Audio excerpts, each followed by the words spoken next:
Lecture है sentence के बारे में। सेंटेंस क्या होता है, इसके पार्ट्स कौन कौन से होते हैं। Sentence basically it's a group of words. ये अल्फाज का एक ग्रुप होता है। It is a combination of words. अल्फाज का एक मजमूआ होता है that gives us a proper sense and meaning, जो हमें प्रॉपर सेंस भी देता है और मीनिंग भी देता है। प्रॉपर सेंस भी देता है और मीनिंग भी देता है। उस जुमले, उस ग्रुप ऑफ वर्ड्स को हम नाम देते हैं सेंटेंस का। For example, he teaches us English, वो हमें इंग्लिश पढ़ाते हैं। दिस इज अ कैट, ये दो ग्रुप हैं अल्फाज के जिनसे हमें मतलब वाज़ेह हो रहा है, इनको हम जुमला कहते हैं। सेंटेंस के पार्ट्स होते हैं। सेंटेंस के हमारे पास दो पार्ट होते हैं। पहला पार्ट जो होता है उसे सब्जेक्ट कहते हैं और दूसरा पार्ट जो होता है उसे हम प्रेडिकेट कहते हैं। सब्जेक्ट क्या होता है, जो फाइल होता है, जो फाइल होता है इसे हम कहते हैं डूअर ऑफ एन एक्शन। किसी काम को करने वाला जो होता है उसे हम सब्जेक्ट कहते हैं। या कोई बंदा या कोई चीज जिसके बारे में जुमले में खबर दी जाती है, एनीथिंग और any person who is associated with an action, जो किसी एक्शन से मुंसलिक होता है, उसको भी हम सब्जेक्ट कहते हैं या फाइल कहते हैं। यानी काम करने वाले को सिंपली हम कह सकते हैं, काम करने वाले को हम सब्जेक्ट कहते हैं। प्रेडिकेट क्या है? प्रेडिकेट का मतलब होता है खबर देना, पेशीनगोई करना। सब्जेक्ट के बारे में जुमले के अंदर जो इंफॉर्मेशन कन्वे की जाती है, सब्जेक्ट के बारे में जो मालूमात दी जाती है, उसको हम प्रेडिकेट या खबर कहते हैं। The part of sentence which tells us about subject, जुमले का वो हिस्सा जो हमें सब्जेक्ट के बारे में बताता है, that is known as predicate. इसमें दो मिसालें दी गई हैं। The sun rises in the east, the sun rises in the east, सूरज मशरिक से तुलू होता है। इसमें सन जो है वो सब्जेक्ट है, राइजेस इन द ईस्ट जो है प्रेडिकेट है। इसमें खबर दी जा रही है सूरज के बारे में, सूरज सब्जेक्ट हो जाएगा और ये जो खबर हो जाएगी इसे हम प्रेडिकेट कहेंगे। Ali is an intelligent boy, Ali जो है इंटेलिजेंट बॉय, अली के बारे में खबर दी जा रही है। अली जो है सब्जेक्ट है और इंटेलिजेंट बॉय जो है वो क्या हो जाएगा, प्रेडिकेट हो जाएगा। अगर हम जुमले के हिस्सों की बात करें, जुमले की कंस्ट्रक्शन की बात करें, तो जुमला हमारे पास, जुमले के अंदर तीन चीजें, तीन एलिमेंट्स होते हैं। सबसे पहले सब्जेक्ट आ जाता है, फिर उसके बाद वर्ब आ जाती है और आखिर पे ऑब्जेक्ट आ जाता है। सब्जेक्ट होता क्या है? किसी भी काम को करने वाला जो बंदा होता है उसको सब्जेक्ट कहते हैं। Doer of an action is known as subject. काम करने वाला सब्जेक्ट होता है, या वो बंदा या वो चीज जिसके बारे में जुमले के अंदर इंफॉर्मेशन कन्वे की जाती है, इंफॉर्मेशन दी जाती है, उसको सब्जेक्ट कहते हैं। और वर्ब क्या होती है? वर्ब एक ऐसा लफ्ज होता है जो किसी चीज के एक्शन को जाहिर करता है। It tells us something about the person who is a subject, जो सब्जेक्ट के बारे में कोई चीज बताता है, उस वर्ड को हम वर्ब कहते हैं। और ऑब्जेक्ट क्या होता है, जो तीसरा और कंपल्सरी पार्ट है इस जुमले का। ऑब्जेक्ट एक ऐसा लफ्ज होता है जो एक्शन को रिसीव करता है। A person or thing on which action is performed, जिसके ऊपर एक्शन परफॉर्म किया जाता है, इसको ऑब्जेक्ट कहते हैं। जब भी जुमले की बनावट करते हैं तो सबसे पहले सब्जेक्ट आता है, उसके बाद वर्ब आती है और आखिर पे क्या आ जाता है, ऑब्जेक्ट। सादा जुमलों की बनावट इस तरह से होती है। एक मिसाल दी है मैंने, I like clouds, I like my classroom, I like my classroom. I subject है, लाइक वर्ब है और माई क्लासरूम जो है यहाँ पे ऑब्जेक्ट का काम कर रहा है। My father is a doctor, my father subject है, इज वर्ब है, और डॉक्टर जो है ऑब्जेक्ट का काम कर रहा है यहाँ पे। He goes to school, he goes to school, यहाँ पर ही जो है सब्जेक्ट है, गोज जो है वर्ब है और स्कूल जो है हमारे पास क्या है, ऑब्जेक्ट आ जाता है। तो आज हमने पढ़ा सेंटेंस के बारे में, सेंटेंस के डिफरेंट पार्ट्स के बारे में, प्रेडिकेट के बारे में, सब्जेक्ट के बारे में, ऑब्जेक्ट के बारे में और वर्ब के बारे में। आई होप सो ये लेक्चर आपको क्लियर हो गया होगा। अगर क्लियर हो चुका है तो ठीक है, अगर नहीं हुआ दोबारा इसको सुनिए, दोबारा सुनिए इसको और दोस्तों के साथ शेयर कीजिए ताकि इल्म फैले और हमें फायदा हो, पाकिस्तान तरक्की करे। In the name of Allah, the most merciful, the most beneficent, today we are going to study about the types of sentence. आज हम सेंटेंस की टाइप्स के बारे में बात कर रहे हैं। Depending upon the meaning and function of sentence, there are different types of sentence. Meaning and function के ऊपर डिपेंड करते हुए दर्ज है अक़साम है सेंटेंस की। Number 1, declarative sentence. एक ऐसा जुमला जो किसी काम के करने के बारे में खबर देता है। कोई बंदा कोई काम करता है, अफर्म करता है, ये कंफर्मेशन देता है किसी एक्शन के परफॉर्म होने के लिए। For example, I am a student, मैं एक तालिब इल्म हूं। आई गो टू स्कूल, मैं स्कूल जाता हूं। वी स्टडी इंग्लिश, हम अंग्रेजी पढ़ते हैं। ही इज अ टीचर, वो हमारे टीचर हैं। They are playing in the ground, वो ग्राउंड के अंदर खेल रहे हैं। किसी भी एक्शन की परफॉर्मेंस के बारे में खबर देने वाले जुमले को हम नाम देते हैं डिक्लेरेटिव सेंटेंस। ये डिक्लेयर करता है किसी एक्शन की सर्टेनिटी के बारे में, किसी एक्शन की अफर्मेशन के बारे में। नेक्स्ट हमारे पास नेगेटिव सेंटेंस है। नेगेटिव सेंटेंस बताता है कि कोई एक्शन नहीं होता, इट निगेट्स एनी एक्शन, किसी भी एक्शन के बारे में निगेट करता है, नफी करता है कि कोई काम होता है या नहीं होता। I am not a student, मैं एक तालिब इल्म नहीं हूं। We do not play music, हम म्यूजिक नहीं प्ले करते हैं। Interrogative sentence number 3, it asks question, ये सवाल पूछता है हमसे, सवालिया जुमला जैसे कहते हैं, ये हमसे सवाल पूछता है आप क्या करते हैं, आपका नाम क्या है। ये सवालिया जुमले 3 किस्म के होते हैं, हमें पता है। एक वो सवालिया जुमला होता है जो हेल्पिंग वर्ब से शुरू होता है, जिसको हम रियल इंट्रोगेटिव कहते हैं। एक वो सवालिया जुमला होता है जो WH वर्ड से स्टार्ट होता है, उसको WH क्वेश्चन वर्ड कहते हैं। एक और सवालिया जुमला भी होता है जिसे हम टैग क्वेश्चन कहते हैं, इसको हम नेक्स्ट वीडियो के अंदर बयान करेंगे टैग क्वेश्चन क्या होते हैं। इंट्रोगेटिव सेंटेंस ये आस्क करते हैं, क्वेश्चन पूछते हैं हमसे।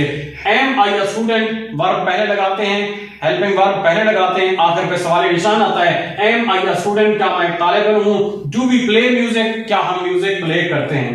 इंपेरेटिव सेंटेंस एक ऐसा जुमला जो वर्ब से शुरू होता है, ऐसा जुमला जो वर्ब से शुरू होता है और चंद चीजों को एक्सप्रेस करता है, कमांड को, एडवाइस को, रिक्वेस्ट को और प्रोहिबिशन ऑफ एन एक्शन को। किसी भी हुक्म को बयान करता है, किसी भी नसीहत को बयान करता है, किसी रिक्वेस्ट को, इल्तिजा को बयान करता है, या किसी काम को मना करने के बारे में कहता है। जैसे फॉर एग्जांपल, कम हियर, यहां पे आ जाओ, ये एक हुक्म है। स्टैंड अप, खड़े हो जाओ। गो आउट, बाहर चले जाओ। प्लीज हेल्प मी, मेहरबानी करके मेरी मदद कीजिए। डू नॉट वॉक बेयरफुटेड, नंगे पांव मत चलो, ये उसको मना किया जाना पाया जाता है। इसको हम कहते हैं इंपेरेटिव सेंटेंस। इसकी निशानी ये है, ये हमेशा वर्ब से स्टार्ट होते हैं, इनको हम नाम देते हैं इंपेरेटिव सेंटेंस का। नेक्स्ट है हमारे पास एक्सक्लेमेटरी सेंटेंस। एक्सक्लेमेटरी सेंटेंस वो सेंटेंस होते हैं मेरे दोस्तों जो जज्बात को जाहिर करते हैं, फीलिंग्स को जाहिर करते हैं। और हमें पता है फीलिंग मुख्तलिफ किस्म की होती है, खुशी भी हो सकती है, गम भी हो सकता है, हैरानगी भी हो सकती है, गुस्सा भी आ सकता है। तो 4 मुख्तलिफ किस्म के एहसासात होते हैं। इन एहसासात को जाहिर करने के लिए जुमला इस्तेमाल करते हैं, उसे हम एक्सक्लेमेशन यानी एक्सक्लेमेटरी सेंटेंस कहते हैं। इसमें साइन ऑफ एक्सक्लेमेशन दिया जाता है, hurrah we have won the match, आहा हम मैच जीत चुके हैं, खुशी का इजहार है। अल्लाह अफसोस हो रहा है, I'm undone, मैं काम को खत्म ना कर सका। इसमें अफसोस का इजहार किया जा रहा है। इसमें ये खुशी और अफसोस वाले जुमलों की मैंने मिसाल यहां पर दे दी है। बाकी 2 मिसालें, हैरानगी किस तरह से होती है, ये आपके जिम्मे होमवर्क है, और गुस्से का इजहार किस तरह से होता है, ये भी आपका होमवर्क है, आपने इसको कमेंट में जवाब देना है। नेक्स्ट हमारे पास छठी और आखिरी टाइप्स है ऑप्टेटिव सेंटेंस। ये ऐसे जुमले होते हैं जो दुआ जाहिर करते हैं, जो विश को, ख्वाहिश को जाहिर करते हैं। काश ये काम हो जाता, दुआ देते हैं। जैसे may you live long, Allah आपकी उम्र दराज करे। May you prosper, may you bless with a son, Allah आपको बेटा अता फरमाए। तो आज का ये लेक्चर था, ये पूरे का पूरा सेंटेंस के बारे में था, और सेंटेंस की इस टाइप के बारे में था जो डिपेंड करती है उसके मीनिंग और फंक्शन के ऊपर। आई होप सो ये आपको क्लियर हो चुका होगा। इसको समझिए, इसको शेयर कीजिए दोस्तों में, ताकि पाकिस्तान की यूथ जो है वो तरक्की कर सके। थैंक यू जी। आज का हमारा टॉपिक है काइंड्स ऑफ सेंटेंस, जुमले की अकसाम। पहले भी एक टॉपिक हमने पढ़ा है काइंड्स ऑफ सेंटेंस के बारे में, वो था फंक्शन के ऊपर डिपेंड करते हुए जुमले की अकसाम हमने पढ़ी थी, जिसमें था डिक्लेरेटिव सेंटेंस था, जिसमें इंट्रोगेटिव सेंटेंस था, जिसमें नेगेटिव सेंटेंस था, जिसमें एक्सक्लेमेटरी सेंटेंस था, जिसमें ऑप्टेटिव सेंटेंस था। ये डिपेंड अपॉन द स्ट्रक्चर, अब बनावट की बुनियाद के ऊपर जुमले की जो अकसाम होती है इसको हम आज देखेंगे। नंबर 1 सिंपल सेंटेंस है, नंबर 2 कंपाउंड सेंटेंस है, और नंबर 3 जो है कॉम्प्लेक्स सेंटेंस है। सिंपल सेंटेंस क्या होता है? सिंपल सेंटेंस वो सेंटेंस होता है जो एक वर्ब के ऊपर और एक थॉट के ऊपर मुश्तमिल होता है। ऐसा जुमला जिसमें एक ही क्लॉज बयान की जाए, एक ही बात बताई जाए, उसको हम सिंपल सेंटेंस कहते हैं। For example, Ali waited for the bus, Ali waited for the bus, Ali ने बस का इंतजार किया। दे प्ले फुटबॉल, उन्होंने फुटबॉल खेला या वो फुटबॉल खेले। I want to lose my weight, मैं अपना वजन कम करना चाहता हूं। ये वो जुमले हैं जिसमें एक ही बात बताई जा रही है। अगर किसी जुमले के अंदर एक सोच, एक बात बयान की जाए, एक क्लॉज दी जाए, इसको हम कहेंगे ये क्या है? सिंपल सेंटेंस होता है। Number 2 compound sentence, that you have to understand it correctly. Compound sentence ऐसा जुमला होता है बेटा जिसमें 2 क्लॉजेस दी जाती हैं, 2 मेन क्लॉजेस दी जाती हैं, 2 इंडिपेंडेंट क्लॉजेस दी जाती हैं, और उनको जोड़ा जाता है कोऑर्डिनेट कंजंक्शन के जरिए। याद रखिएगा, यहां मैंने मिसाल दी है कोऑर्डिनेट कंजंक्शन की। एक लफ्ज लिखा है फैन बॉयज, क्या लफ्ज है? Fan boys. Fan, F for A and होता है, एन नॉर होता है, बी बट होता है, ओ और होता है, वाई येट होता है, S so. These are the coordinating conjunction. ये कोऑर्डिनेटिंग कंजंक्शन है। जब भी किसी जुमले के अंदर फैन बॉयज में से कोई कंजंक्शन आ जाए तो याद रखिएगा वो कंपाउंड सेंटेंस होता है। कौन सा सेंटेंस होता है? आपने इन्हीं को ध्यान में रखना है, इसलिए आपको बुलाया यहाँ पे। इन्हीं को ध्यान में रखना है, फैन बॉयज को और ये कंजंक्शन को। द रूम वाज फुल, एक मिसाल दी गई है इसमें, the room was full so I had no place to sit. आपके मॉडल पेपर के अंदर ये मिसाल दी गई है, सो के साथ इसको जुड़ा हुआ है। देखिए ऊपर सो मौजूद है जी, सो मौजूद है। इसका मतलब ये कौन सा सेंटेंस हो जाएगा? कंपाउंड। आई लाइक पोटैटो, मुझे आलू पसंद है, but my friend tested nothing, लेकिन मेरा जो दोस्त था उसने किसी चीज को भी टेस्ट ना किया। अब बट के साथ इनको जुड़ा हुआ है यहाँ पर, और बट कंजंक्शन ऊपर मौजूद है जो कोऑर्डिनेट कंजंक्शन है। इट मींस ये भी कौन सा सेंटेंस हो जाएगा? कंपाउंड सेंटेंस हो जाएगा। Is that clear to all of you? Compound sentence वो सेंटेंस होता है जिसमें दो मेन क्लॉजेस को, दो इंडिपेंडेंट क्लॉजेस को कोऑर्डिनेटिंग कंजंक्शन के साथ जोड़ा जाता है। उसके बाद कॉम्प्लेक्स सेंटेंस है, ये भी सेम उसी तरह से है, लेकिन इसके अंदर क्या होता है? एक क्लॉज मेन होती है और दूसरी सबऑर्डिनेट क्लॉज होती है। एक डिपेंडेंट होती है और एक इंडिपेंडेंट। दो क्लॉजेस को, जिसमें एक डिपेंडेंट क्लॉज हो एक इंडिपेंडेंट क्लॉज हो, उसको सबऑर्डिनेट कंजंक्शन के साथ जोड़ा जाता है। किसके साथ जोड़ा जाता है? सबऑर्डिनेट कंजंक्शन के साथ। तो इसको हम नाम देते हैं कॉम्प्लेक्स सेंटेंस का। The man sold the car, आदमी ने वो कार बेची।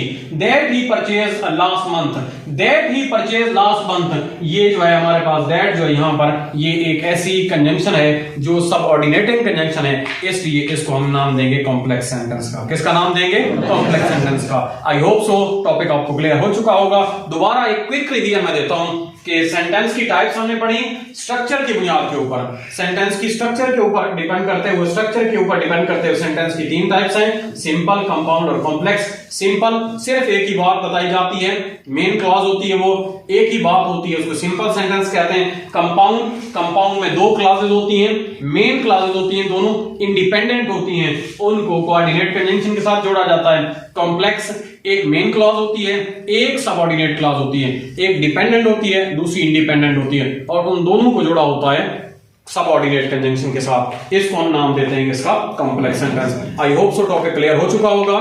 इसको देखिए, सुनिए, लाइक कीजिए और शेयर कीजिए दोस्तों के साथ ताकि आपका फायदा हो। Thank you.